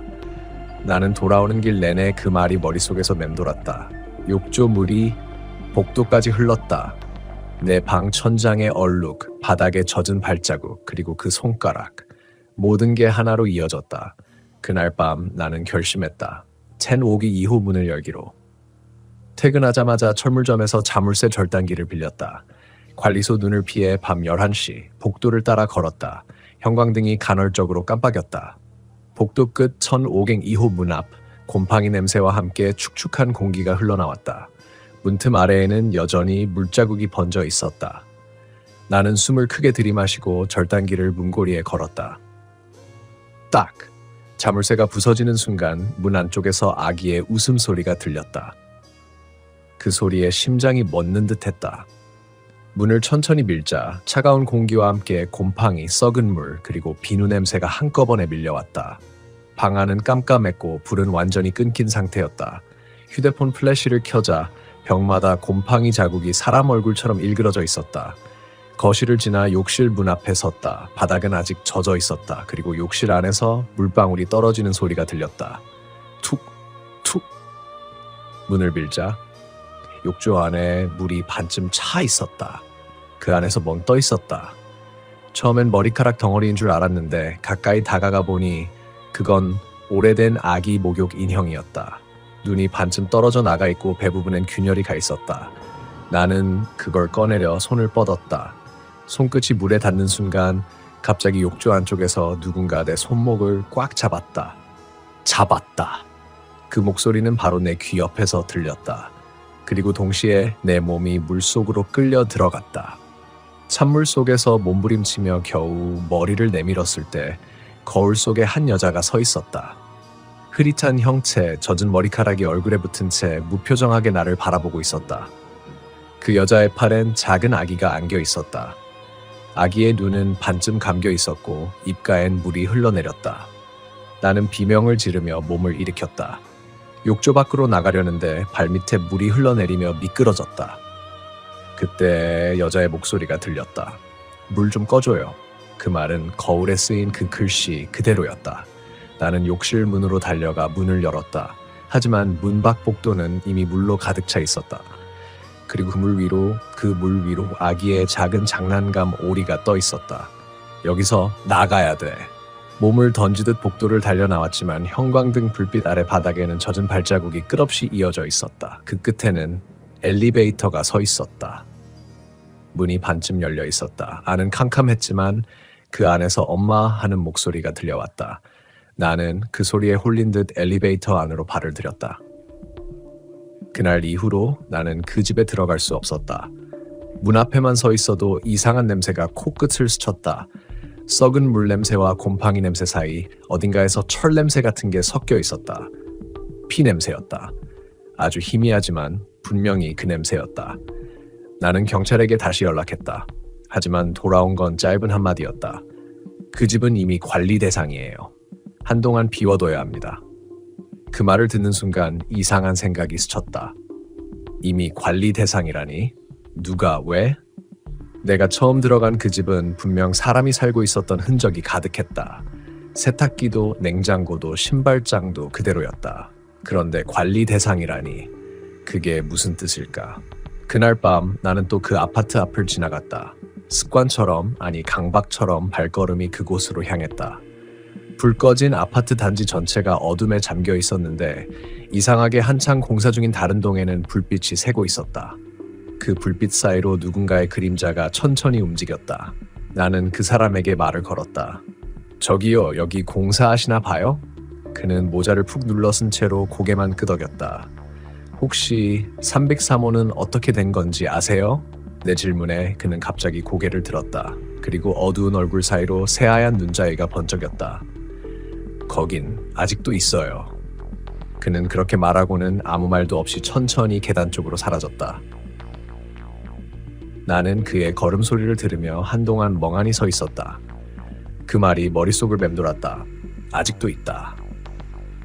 그날 이후 나는 그 집의 기록을 찾아보기 시작했다.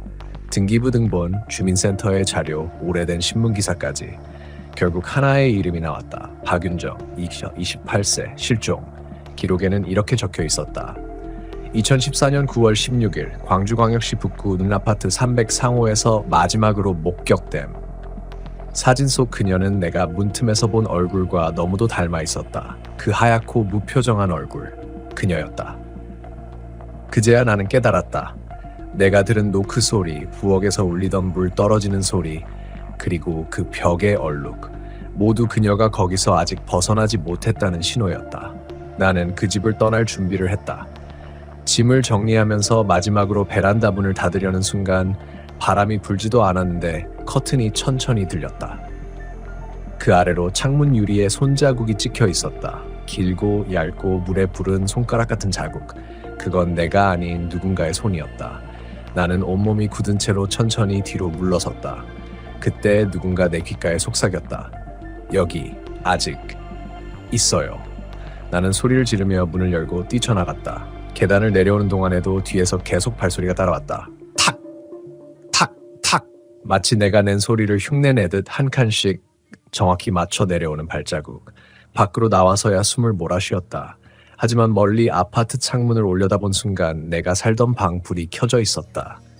그리고 창문에 그 여자가 서 있었다. 나를 바라보며 아무 감정도 없는 얼굴로. 그날 이후 나는 그 아파트 근처를 다시 가지 않았다.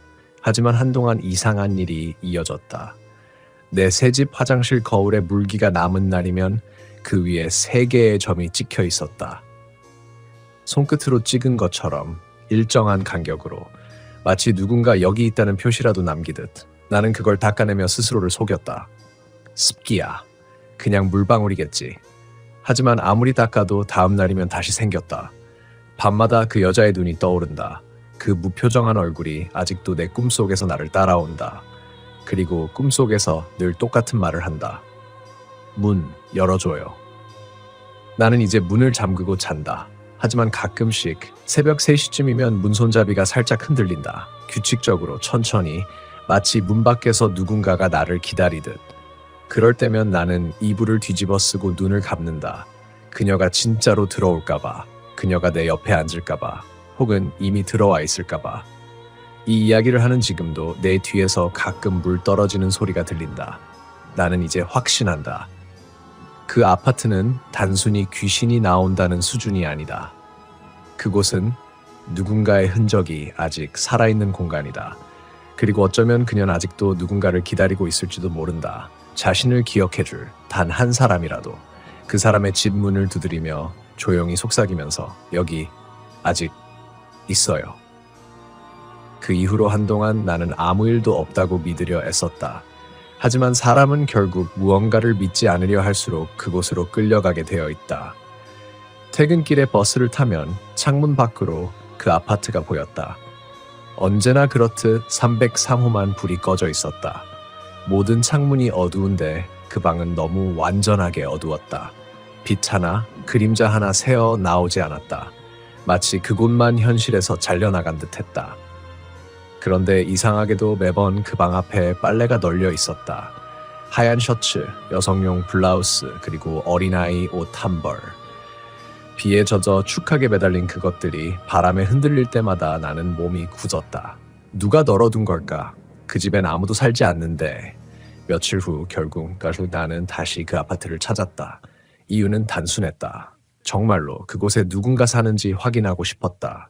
그때 나는 이미 그녀를 본다는 감각에 중독돼 있었다. 두려움보다는 확신하고 싶은 욕망이 더 컸다. 밤 10시.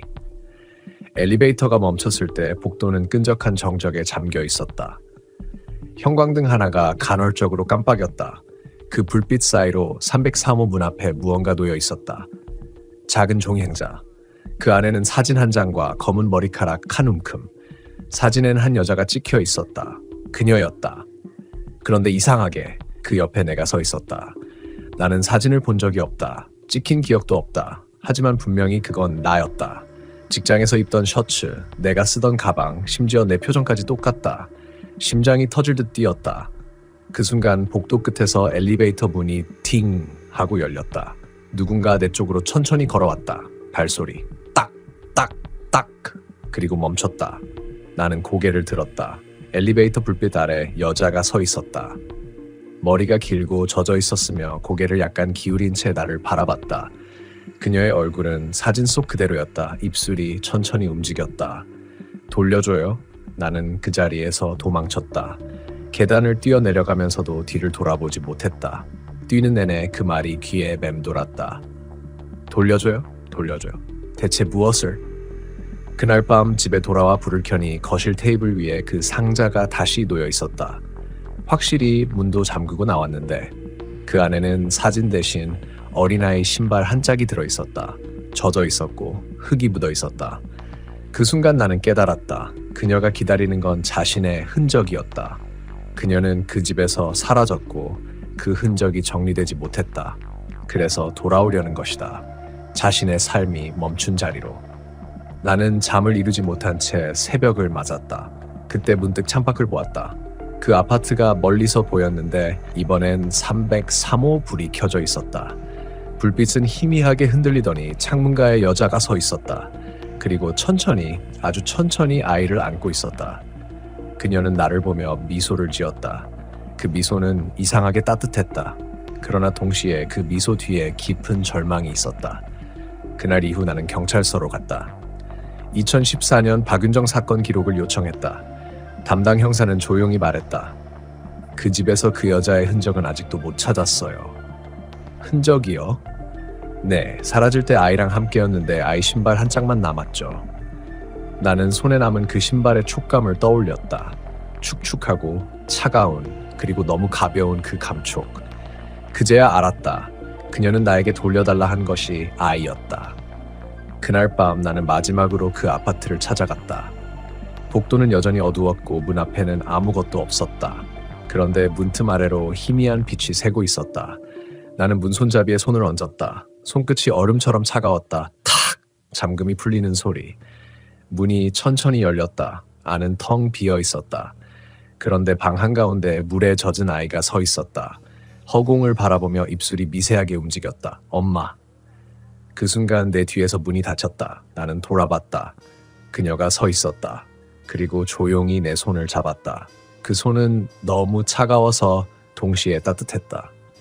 이제 됐어요. 그녀의 목소리는 거의 속삭임에 가까웠다. 그녀는 아이를 안았다. 그 순간 방 안의 공기가 변했다. 무겁고 눅눅하던 공기가 사라지고 창문으로 희미한 빛이 스며들었다. 그녀는 나를 바라보며 마지막으로 미소 지었다. 감사해요. 그 말과 함께 그녀와 아이의 모습이 천천히 사라졌다. 물방울처럼 공기 속으로 녹아들었다. 그리고 그 순간 벽의 얼룩도 냄새도 모두 사라졌다. 나는 한참을 그 자리에 서 있었다. 아무 소리도 들리지 않았다. 오직 진짜 정적만이 남아 있었다. 밖으로 봤을 때 하늘은 서서히 밝아오고 있었다. 그제야 나는 알았다. 그녀는 떠난 게 아니라 제자리를 찾은 것이었다. 하지만 가끔 새벽에 눈을 뜨면 문틈 사이로 희미한 불빛이 들어온다. 그리고 아주 멀리서 누군가가 노크하는 소리가 들린다. 톡! 톡! 나는 이제 그 소리를 두려워하지 않는다. 그건 아마도 그녀가 아직 자신의 이야기를 잊지 말아달라고 나를 찾아오는 소리일 테니까. 여기 아직 있어요.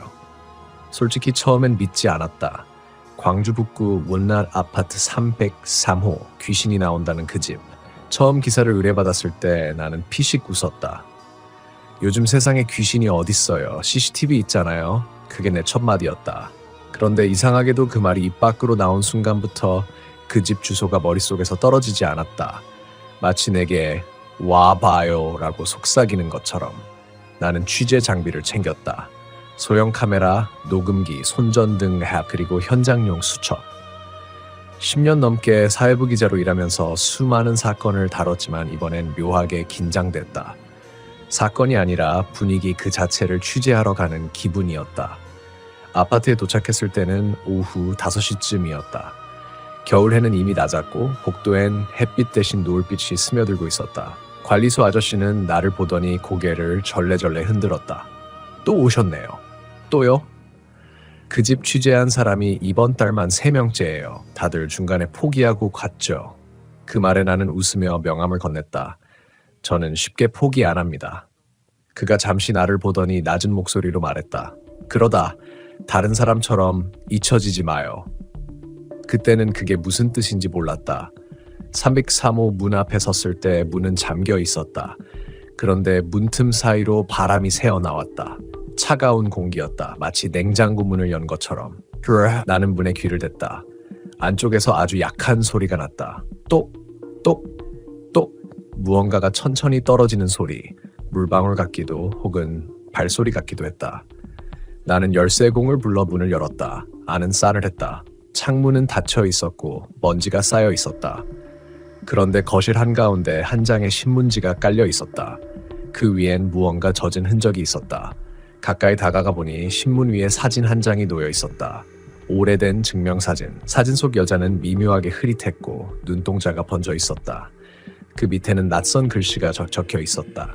303 잊지 말아요. 나는 즉시 사진을 수거하고 기록했다. 이상하게 손끝이 차가워졌다. 그날은 그 정도로 마무리하고 돌아왔다. 하지만 다음 날 사무실에서 영상을 확인하던 중 등줄기가 오싹해졌다. 거실 영상을 재생하자 화면 왼쪽 모서리에 희미한 얼굴이 보였다. 사람 얼굴이었다. 눈이 나를 똑바로 보고 있었다. 나는 프레임을 멈추고 확대했다. 그건 분명 여자의 얼굴이었다. 눈동자는 비어 있었고 입술은 살짝 벌어져 있었다. 그 순간 스피커에서 탁 소리가 났다. 정확히 내가 전날 문을 열 때 들었던 소리였다. 그날 밤 나는 잠들 수 없었다. 그리고 새벽 3시쯤 휴대폰이 진동했다. 화면엔 비공개 발신이라고 떴다. 받을까 말까 망설이다가 결국 통화 버튼을 눌렀다. 여보세요? 잠시 정적. 그리고 낮고 끊긴 목소리. 33. 그 한마디뿐이었다. 이상하게 목소리가 젖어 있었다. 물속에서 말하는 사람처럼. 다음날 아침 다시 그 아파트로 향했다. 복도에는 물자국이 이어져 있었다. 335 문 앞에서 멈춘 자국은 문 안으로 스며든 듯 사라졌다. 그때 문이 스스로 끼익 하고 열렸다. 누군가 안에서 나를 기다리고 있는 듯했다. 나는 조심스럽게 안으로 들어갔다. 그리고 카메라를 켰다. 렌즈를 거실 쪽으로 향하자 어린아이 신발 2짝이 나란히 놓여 있었다. 바로 지난번 실종 사건의 단서로 언급된 그 신발이었다. 나는 한동안 숨을 멈추고 있었다. 그리고 그 순간 벽에서 낡은 사진 몇 장이 떨어졌다. 사진 속엔 이전 세입자들, 그리고 그들 옆에 서 있는 낯선 여자의 그림자가 찍혀 있었다. 그 여자는 항상 같은 자리에 있었다. 303호 거실, 창가 옆. 마치 그 집의 일부인 것처럼 나는 무의식적으로 중얼거렸다. 여기 아직 있군요. 그 말이 끝나자 카메라가 스스로 꺼졌다. 그리고 귀 바로 옆에서 익숙한 속삭임이 들려왔다. 기록하지 말아요. 나는 비명을 지르고 뛰쳐나왔다. 하지만 계단을 내려오면서 어딘가에서 또 다른 발소리가 겹쳐졌다. 딱! 딱!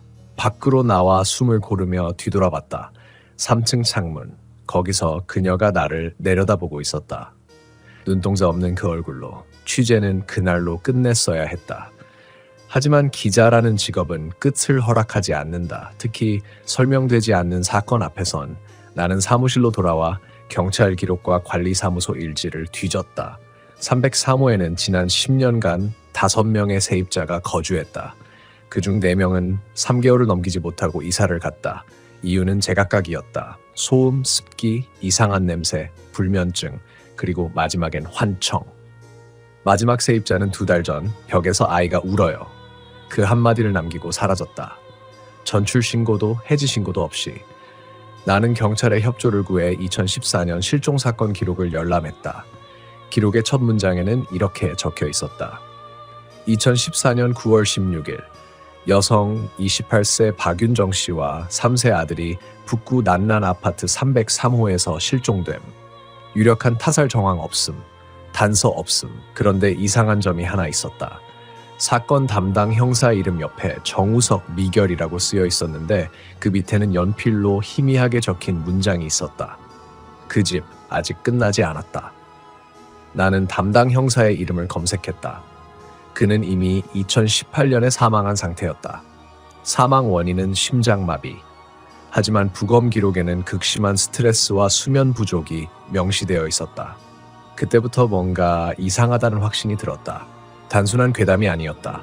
그 집은 무언가를 계속 반복시키고 있었다. 나는 직접 형사의 유족을 찾아갔다. 그의 동생은 나를 보자마자 말했다. 형은 죽기 전에 매일 그 집 얘기를 했어요. 어떤 얘기요? 그녀는 떨리는 목소리로 말했다. 형은 늘 이렇게 말했어요.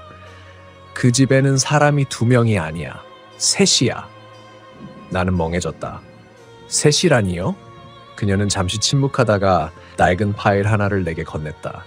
그 안에는 형사가 남긴 메모가 있었다. 그 여자는 아들과 함께 실종된 게 아니다. 그 집에 다른 누군가가 있었다. 그녀는 도망치려다 아이와 함께 잡혔다. 나는 서늘한 기운이 온몸을 훑는 걸 느꼈다. 잡혔다는 단어가 이상하게 생생했다. 마치 살아있는 감정처럼. 그날 밤 나는 다시 303호로 향했다. 이번엔 단독 취재가 아니었다. 같은 부서의 사진기자와 함께였다. 그는 공포 따윈 믿지 않았다. 형, 그냥 낡은 건물이야. 뭘 그렇게 겁내? 그 말에 나는 억지로 웃었다. 문을 열자 안은 며칠 전과 다르지 않았다. 하지만 이번엔 공기가 달랐다. 습기 대신 아주 희미한 향냄새가 났다. 무겁고 오래된 향냄새. 누군가 방금 전에 피운 듯했다. 우리는 각자 장비를 켜고 방 안을 천천히 돌았다. 사진기자가 창가 쪽으로 가더니 말했다. 형, 여기 뭐 좀 이상한데? 나는 그쪽으로 다가갔다. 창문 아래 벽이 희미하게 부풀어 있었다. 그가 주머니 칼로 그 부분을 살짝 찢었다. 그리고 우리는 동시에 숨을 삼켰다. 벽 안에는 사진 수십 장이 빼곡히 붙어 있었다. 모두 다른 세입자들의 얼굴. 그들 옆에는 늘 같은 여자가 서 있었다. 박윤정이었다. 그리고 맨 끝에는 우리 둘의 사진이 있었다. 불과 몇 분 전 우리가 이 방에 들어왔을 때 찍힌 구도 그대로. 형, 이거 누가?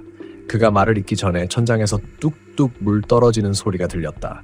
고개를 들어보니 물이 아니라 검은 액체였다. 냄새는 피었다. 그 순간 불이 꺼졌다. 그리고 어둠 속에서 아이의 울음소리가 들렸다. 멀리서, 가까이서, 그리고 바로 옆에서. 사진기자가 손전등을 켰다. 빛이 흔들리며 벽을 비추자 그 벽 안쪽에서 여자의 손이 천천히 튀어나왔다. 길고 창백하고 손톱이 부러진 손. 벽이 아니라 마치 피부처럼 움직였다. 형, 나가야 돼. 그가 소리쳤다. 우리는 문 쪽으로 달려갔다. 그런데 문은 닫히지 않았다. 손잡이를 돌려도 꿈쩍하지 않았다. 그때 누군가 내 귓가에 속삭였다. 기록하지 말라니까. 사진기자는 비명을 질렀다. 빛이 흔들리더니 그가 어디론가 사라졌다. 정확히 말하면 소리만 남았다. 카메라가 떨어지며 찍힌 마지막 프레임에는 그의 손끝이 벽 속으로 빨려 들어가는 장면이 남아 있었다. 나는 정신없이 문을 밀었다. 그리고 문이 열리자마자 복도로 뛰쳐나왔다. 뒤에서 누군가 내 이름을 불렀다. 낮고 젖은 목소리로. 기자님. 나는 돌아보지 않았다. 계단을 내려올 때마다 벽에 부딪히는 듯한 울음소리가 따라왔다. 엄마, 기자님, 여기. 밖으로 나왔을 때 이미 새벽이 밝아오고 있었다. 손에는 카메라가 쥐어져 있었다. 떨리는 손으로 메모리를 꺼내 확인했다. 하지만 파일은 전부 깨져 있었다. 딱 하나만 남아 있었다. img33.jpg 열어보니 그 안에는 아무것도 없는 방 사진이 있었다. 그런데 사진의 오른쪽 모서리에 손가락 2개가 벽을 짚은 흔적이 찍혀 있었다. 그날 이후 사진기자는 돌아오지 않았다. 실종 신고는 접수됐지만 단서 하나 나오지 않았다. 그리고 내 휴대폰엔 매일 새벽 3시에 문자 하나가 온다. 발신자 없음. 내용은 단 한 줄. 363 아직 있습니다. 그날 이후 나는 아무리 노력해도 잠을 잘 수 없었다. 눈을 감으면 벽 속에서 들리던 그 젖은 숨소리가 들렸다. 기록하지 말라니까. 그 말이 머릿속에서 계속 맴돌았다. 처음엔 단순한 트라우마라고 생각했다. 하지만 이건 단순한 공포가 아니었다. 무언가가 나를 관찰하고 있었다. 며칠 뒤 회사 메일함에 낯선 발신자가 보냈다는 메일이 도착했다. 제목은 단 한 단어였다. 첨부 파일 하나가 있었다. img304.jpg 열어보니 내가 집에서 잠든 사진이었다. 정확히 말하면 내가 벽 쪽을 바라보며 누워있는 모습. 문제는 그 사진이 찍힌 각도가 내가 사는 집에는 존재하지 않는 위치에서 찍힌 것이었다. 마치 벽 안쪽에서 본 시점처럼. 나는 그날 이후 취재를 그만두었다. 모든 기록을 삭제하고 기사 원고를 폐기했다. 하지만 이미 늦었다. 노트북을 켜면 새 문서 1와 파일이 자동으로 열렸다. 지워도 다시 생겼다. 그 안에는 누군가가 대신 써내려간 문장이 있었다. 기자는 진실을 기록했다. 진실은 그를 집어삼켰다. 나는 전원을 뽑고 하드디스크를 붙였다. 그런데 다음 날 회사 서버 관리자에게서 전화가 왔다. 기자님, 혹시 새 기사 준비 중이세요? 아니요. 왜요? 오늘 새벽 3시 정각에 기자님 계정으로 원고 하나가 자동 업로드 됐어요. 그가 파일 제목을 읽어주었다. 3익3 최종 보고서. 나는 소리를 질렀다. 그거 열지 마세요. 절대. 하지만 이미 늦었다. 그가 전화를 끊은 뒤 회사 전체 서버가 정지됐다. 모든 기사 데이터가 손상되었고 서버 복구팀은 원인을 비정상적인 이미지 파일 변조로 기록했다. 그날 밤 회사 창문에 내 얼굴이 비쳤다. 그런데 내 뒤에 또 다른 그림자가 있었다. 내가 돌아보기도 전에 모니터 화면 속에서 그 검은 손이 유리 밖으로 뻗어나왔다. 순간 불이 꺼졌다. 나는 정신을 잃었고 깨어나 보니 새벽 3시 03분. 방 안은 조용했다. 그런데 노트북이 켜져 있었고 화면엔 녹음 프로그램이 실행 중이었다. 재생 버튼을 눌렀다. 처음에는 잡음 뿐이었다. 그런데 30초쯤 지나자 낯익은 목소리가 들렸다. 기자님, 이제 우리 기사 마무리해야죠. 그건 사라진 사진 기자의 목소리였다. 숨이 멎을 듯한 공포 속에서도 나는 녹음을 멈추지 못했다. 그는 이어서 말했다. 그 집은 벽으로 만들어진 게 아니에요. 그건 기록으로 만들어진 무덤이에요. 그 순간 노트북 화면이 깜박이며 새로운 문장이 자동으로 입력되기 시작했다. 기자는 진실을 전하려 했다. 하지만 진실은 전해지는 순간 기록자가 되어버린다. 나는 소리를 질렀다. 노트북을 닫고 벽에 던졌다. 하지만 화면은 꺼지지 않았다. 그 안에 커서가 계속 깜빡였다. 3묵3, 다음은 당신입니다. 그날 이후 나는 글을 쓰지 않는다. 말도 아낀다. 하지만 매일 새벽 3시 03분 누군가 내 문 앞에 프린트된 종이 한 장을 두고 간다. 취재 계속하시죠? 진실을 찾는다는 건 때때로 현실과 악몽의 경계를 허무는 일이다. 그리고 그 경계 너머엔 늘 누군가가 기다리고 있다.